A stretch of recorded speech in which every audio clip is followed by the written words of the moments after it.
Ananya's Nana Nani Coimbatore, a paradise for senior citizens. SVC Aditya Ram movies தயாரிப்பில் சங்கர் இயக்கத்தில் ராம் சரண் நடிக்கும் game changer ஜனவரி 10 முதல். எனக்கு இந்த படம் முக்கியமான பல விஷயங்களை சொன்னதாக தெரிஞ்சது. ஏன்னா இது கதையாகவே பல லேயர்ஸ் இதுக்குள்ள இருக்கு அப்படிங்கிறத தாண்டி அரசியலாகவும் இதுவரைக்கும் தொடாத உயரங்களெல்லாம் இந்த படம் தொட்டிருக்கு. வணிக சினிமா இருக்கக்கூடிய வெற்றிமாறன் மாதிரியான ஒரு முன்னணி இயக்குனர் இந்த விஷயத்தை சொல்றதுக்குன்னு ஒரு படத்தை எடுக்கணும்னு முடிவெடுத்தது மிக முக்கியமான விஷயம். அதுக்கே முதல்ல நம்ம பாராட்ட வேண்டியது இருக்கு அவர் தோழரை. இந்த படம் உண்மை சார்ந்து பேசணும்னு நினைச்சோம். அதை முன்வைக்கிறத படமாக தான் இந்த படத்தை எடுக்கணும்னு நினைச்சோம். ஃபர்ஸ்ட் பார்ட்டையும் செகண்ட் பார்ட்டையும் சேர்த்து வச்சு பார்த்தீங்கன்னா ராஷமன் படத்தில் வர்ற மாதிரி சூரிக்கு ஒரு கதை சொல்லப்படும். சாதனையாக நினைச்சது ரெண்டு விஷயம். இடதுசாரி அரசியலை முன்வைத்தது. இன்னொன்று, அரசுன்னா நம்ம தமிழ் சினிமாவில் பொதுவாக வேஷ்டி சட்டை கட்டிட்டு மைக்கு பிடிச்சிட்டு பேசக்கூடிய ஒரு அரசியல்வாதியை காட்டுவோம். அரசுன்றது அது கிடையாது. தோழர்கள் அனைவருக்கும் வணக்கம். எனக்கு பற்றிய அறிமுகம் தேவையில்லைன்னு சொன்னது தோழருடைய தோழமை உணர்வு தான் காட்டுது. மற்றபடி நான் பெரிய ஆள்லாம் கிடையாது. ரொம்ப நார்மலாக ஒரு ஃபேஸ்புக்கில் எழுதக்கூடிய ஒரு பதிவராக மட்டும்தான் இருக்கேன். எனக்கு இந்த படம் முக்கியமான பல விஷயங்களை சொன்னதாக தெரிஞ்சது. ஏன்னா இது கதையாகவே பல லேயர்ஸ் இதுக்குள்ள இருக்கு அப்படிங்கிறத தாண்டி அரசியலாகவும் இதுவரைக்கும் தொடாத உயரங்களெல்லாம் இந்த படம் தொட்டிருக்கு. பொதுவாக இடதுசாரி அரசியல் அப்படின்னா குறிப்பிட்ட ஒரு கட்சி அல்லது ஒரு குறிப்பிட்ட ஒரு சம்பவம், அதற்கு போராடிய இடதுசாரிய கட்சி, இந்த மாதிரியான விஷயங்களோட சுருங்க சொல்லி முடிக்கக்கூடிய வழக்கம் சினிமாவில் அதிகம். ஆனால் ஒரு இடதுசாரி இயக்கம்னா இந்த கட்சியும் இல்லாமல் அது தொடங்கின காலகட்டத்தில் இருந்து அது என்ன மாதிரியான வளர்ச்சிகள் எல்லாம் அடைஞ்சு, என்ன மாதிரியான முரண்பாடுகளை சந்தித்து, அது எப்படியெல்லாம் விலகி சென்று, அதுக்கப்புறம் என்ன மாதிரியான உரையாடல்கள் நடந்து அது என்னவாக நிற்குதுங்கிற ஒரு முழுமையான ஒரு கேன்வாஸை கொடுப்பதுங்கிறது இன்னைக்கு ஒரு எழுத்தாளனுக்கே தைரியம் கிடையாது. வணிக சினிமா இருக்கக்கூடிய வெற்றிமாறன் மாதிரியான ஒரு முன்னணி இயக்குனர் இந்த விஷயத்தை சொல்றதுக்குன்னு ஒரு படத்தை எடுக்கணும்னு முடிவெடுத்தது மிக முக்கியமான விஷயம். அதுக்கே முதல்ல நம்ம பாராட்ட வேண்டியது இருக்கு அவர் தோழரை. அடுத்ததா பாத்தீங்கன்னா இன்னைக்கு வரும்போது தான் ஒரு 3 மணி நேரத்துக்கு முன்னாடி தான் வெற்றிமாறன் தோழர் விஜய் சேதுபதியோட சேர்ந்து ஒரு உரையாடல் நடத்தி ஆர்எஸ் என்டர்டைன்மெண்ட் யூடியூப் சேனலில் போட்டிருந்தாங்க. பார்த்துட்டு வந்தேன். அவர் எப்போ தூங்குறாருன்னே தெரில. கடுமையாக உழைச்சிருக்காரு. தோழர்கள் தமிழ் தான் சொல்லணும். எப்போ தூங்குவாரா, தூங்க மாட்டாரா, சாப்பிடுவாரா, சாப்பிட மாட்டாரான்னு. அப்போ அவர் பேசும்போது ஒரு விஷயம் சொன்னார். இந்த படத்தை பற்றி, இந்த படம் உண்மை சார்ந்து பேசணும்னு நினைச்சோம். அதை முன்வைக்கிறத படமாக தான் இந்த படத்தை எடுக்கணும்னு நினைச்சோம்னு சொல்லியிருந்தார். இதில் எத்தனை பேர் படம் பார்த்தீங்கன்னு தெரியல. பார்த்துருக்கீங்களா? ஓகே. படத்திலேயே ஒரு வசனம் வரும். அதாவது உண்மைங்கிறது முழுமை, தகவல்ங்கிறது அந்த உண்மையில ஒரு பகுதி. நான் ஒரு தகவல் சொல்லியிருக்கேன், உங்களுக்கு ஒரு தகவல் தெரியும். இது ரெண்டையும் ஆராய்ச்சி பார்த்து எது உண்மைன்னு நீங்க கண்டுபிடிங்கன்னு சொல்லி விஜய் சேதுபதி சொல்லுவார்.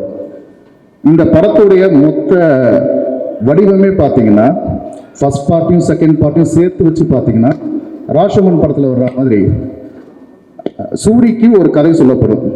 விஜய் சேதுபதி ஒரு குற்றவாளி, அவர் தேடி பிடிக்கணும், அவர் இந்த மாதிரியான குற்றங்கள்லாம் பண்ணியிருக்காரு அப்படின்னு ஒரு கதை சொல்லப்படும். அதுதான் நமக்கும் சொல்லப்படுகிற கதை.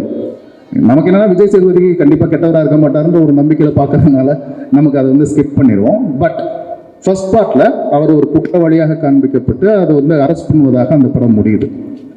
இந்த படத்தில் வாத்தியாருடைய பாத்திரம் தன்னுடைய கண்ணோட்டத்தில் இந்த பிரச்சனைகள் எல்லாம் சொல்லுது. நான் ஏன் ரயிலுக்கான அந்த விபத்துக்கான உண்மையான காரணம் என்ன, அது எப்படி நடந்துச்சு, அது ஏன் வேணும்னே சொல்லப்படலை, அல்லது வெளியே சொல்லாமல் அந்த விஷயத்தை மறைச்சாங்க, இந்த மாதிரி வெவ்வேறு விஷயங்களை அவர் சொல்ல அதாவது இவர் குற்றவாளி நம்பிக்கிட்டு இருந்த சூரி இந்த படத்தில் த்ரூ அவுட்டாக நடந்துகிட்டு இருக்கிற விஷயங்கள், சம்பவங்கள் சார்ந்து அதன் வழியாக பயணிச்சு கடைசியில் அவர் அடையிற இடம் எதுனா விஜய் சேதுபதி இருக்கக்கூடிய இடம். பார்வையாளர்களாக நம்மளும் அந்த இடத்த போய் அடையிறோம் படத்தோட முடிவில். இதுல இந்த உண்மைங்கிறது இருக்கு பார்த்தீங்களா, இந்த உண்மை அரசு சொல்லுகிற உண்மை அப்படின்னு ஒன்று இருக்கு. நாம தெரிந்து கொள்ள வேண்டிய உண்மை அப்படிங்கிறது ஒன்று இருக்கு. விஜய் சேதுபதி பேசுகிற, இடதுசாரிகள் பேசுகிற அரசு சொல்லுகிற உண்மை அல்லாத உண்மை ஒன்று இருக்கு பார்த்தீங்களா, அதுதான் நமக்கான தேவை. அந்த உண்மையை தான் இந்த படம் சொல்லியிருக்கு. அது இல்லாமல் படத்தின் ஆக்கமாக பல விஷயங்கள் நம்ம பேசிக்கிட்டே இருக்கலாம். பட் எனக்கு பர்டிகுலராக இந்த படத்துடைய ஆகச்சிறந்த சாதனையாக நினைச்சது 2 விஷயம். இடதுசாரி அரசியலை முன்வைத்தது. இன்னொன்று, அரசுன்னா நம்ம தமிழ் சினிமாவில் பொதுவாக வேஷ்டி சட்டை கட்டிட்டு மைக்கு பிடிச்சிட்டு பேசக்கூடிய ஒரு அரசியல்வாதியை காட்டுவோம். அரசு என்பது அது கிடையாது, அது அரசாங்கம். அரசியல்வாதிகள் அரசாங்கத்தில் இருப்பாங்க. அரசுங்கிறது ஐபிஎஸ் ஐஏஎஸ் அதிகார வர்க்கம். அவங்க யாரையும் நமக்கு பொது வெளியில் தெரியாது. 1-2 பேர் நம்ம மீட்டிங்கில் பேசும்போது கேள்விப்பட்டிருக்கலாம். இவங்களை நம்ம எலெக்ஷன் வச்சு தேர்ந்தெடுக்கவும் முடியாது. இவங்க தப்பு பண்ணால் இவங்க மேலே நடவடிக்கையும் பாயாது. ஆனால் இவங்க தான் மொத்த சிஸ்டத்தையும் இயக்கிட்டு இருக்கிறவங்க. இவங்க எந்த அளவுக்கு கண்ட்ரோல்டாக இந்த சிஸ்டத்தை இயக்கிட்டு இருக்காங்கிறதுக்கு உதாரணம், ராஜீவ் மேனன் அந்த வீட்டை விட்டு வெளியவே வர மாட்டார். ஆனால் அந்த வீட்டுக்குள்ளே உட்காந்துக்கிட்டு இந்த மலை பிரதேசத்தில் நடக்கிற அந்த பிரச்சனையில தொடங்கி சிஎம் ஆஃபீஸில் இருந்து எல்லா இடத்துக்கும் அவர் ஃபோனில் ரீச் பண்ணி இந்த விஷயத்தை எப்படி நம்ம ப்ரொஜெக்ட் பண்ணணும், இதை செய்திகளுக்கு எப்படி ஊடகங்களுக்கு என்னவாக சொல்லணும், இப்போ இவன் செத்துட்டான்னு இப்போ நம்ம சொல்லாமல் இதை மறைச்சு நம்ம கொஞ்ச நாள் கழித்து மெல்ல வெளியிட்டோம்னா அப்போ மக்கள் ஒரு புது தலைவர் உருவாக்குவதற்கான தேவை இல்லாமல் அது வரைக்கும் நம்பிக்கிட்டே இருப்பாங்க. இந்த மாதிரியான விஷயங்கள்லாம் பேசுறது இருக்கு இல்லையா, இவ்வளவு அப்பட்டமாக கிட்டத்தட்ட நிர்வாணமாக அரசை காண்பிக்கிறதுங்கிறதுக்கு ஆகச்சிறந்த துணிச்சல் வேணும். அது இந்த படத்துடைய 2ஆம் சாதனை. அதனால இது என்னோட முதல் பார்வையாக வைக்கிறேன். அடுத்தடுத்து நம்ம தொடர்ச்சியாக பேசுவோம். நன்றி தோழர். அனைவருக்கும் வணக்கம். எனக்கும் ராஜசங்கீதன் சொன்னது மாதிரில எனக்கும் அளவில்லாத மகிழ்ச்சி இந்த திரைப்படத்தை பார்த்த உடனே. ஆக்சுவலாக என்னென்னா,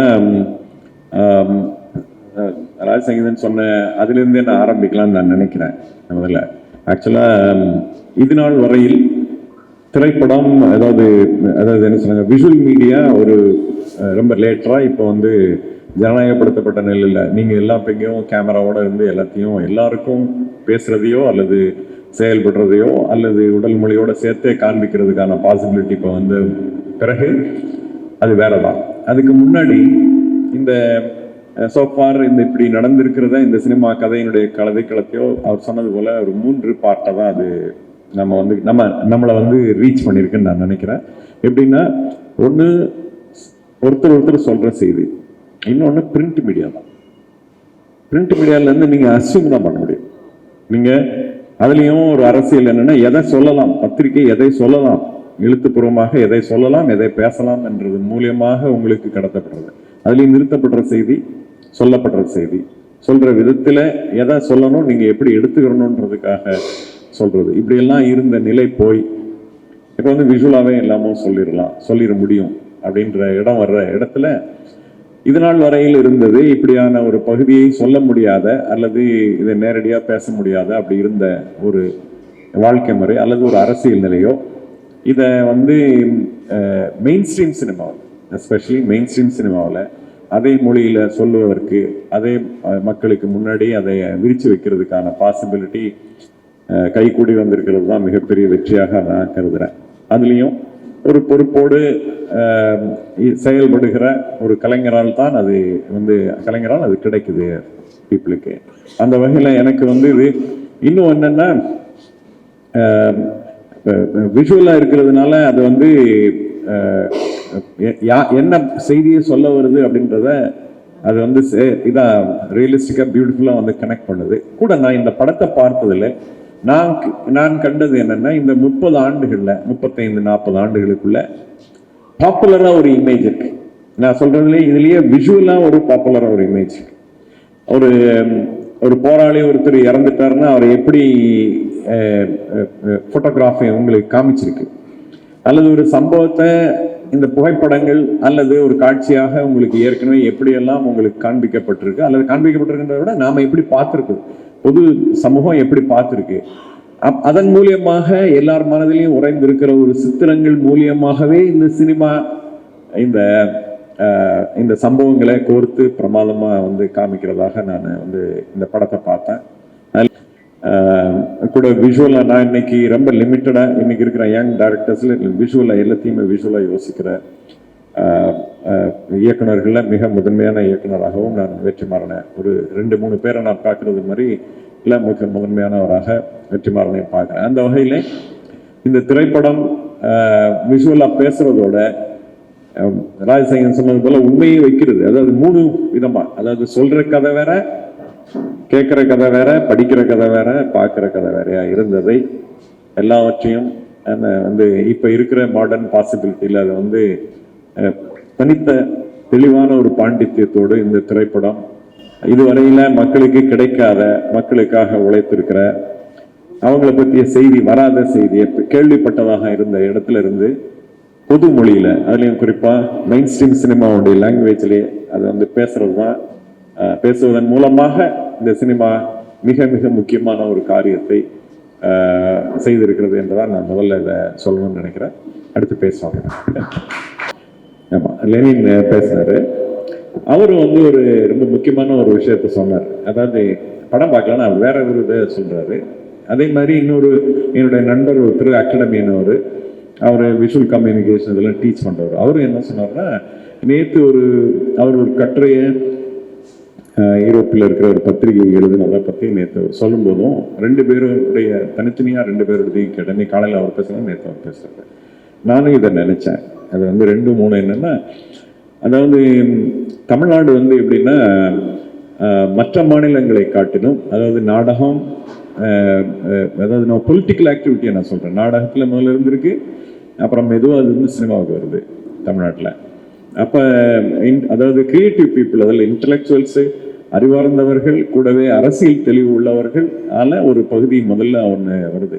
அது எங்கன்னா முதல்ல மராட்டி சினிமாவிலேருந்து தென்னிந்திய சினிமா வரும்போது இங்கே வந்து நாடகத்திலிருந்து பொலிட்டிக்கல் ஆக்டிவிட்டி, எளிய பெரியார் மற்ற சூழல்லாம் இங்கே வந்த பிறகு, ஒரு அப்ரைஸ் வந்த பிறகு, திரைப்படத்துறையும் ஒரு மாதிரி ஒரு குறிப்பிட்ட சாராரால் ஆக்குபை பண்ணப்பட்டிருக்கிற நேரத்திலையும் அரசியல் தெளிவும் வந்துற போது பராசக்தி வரும்.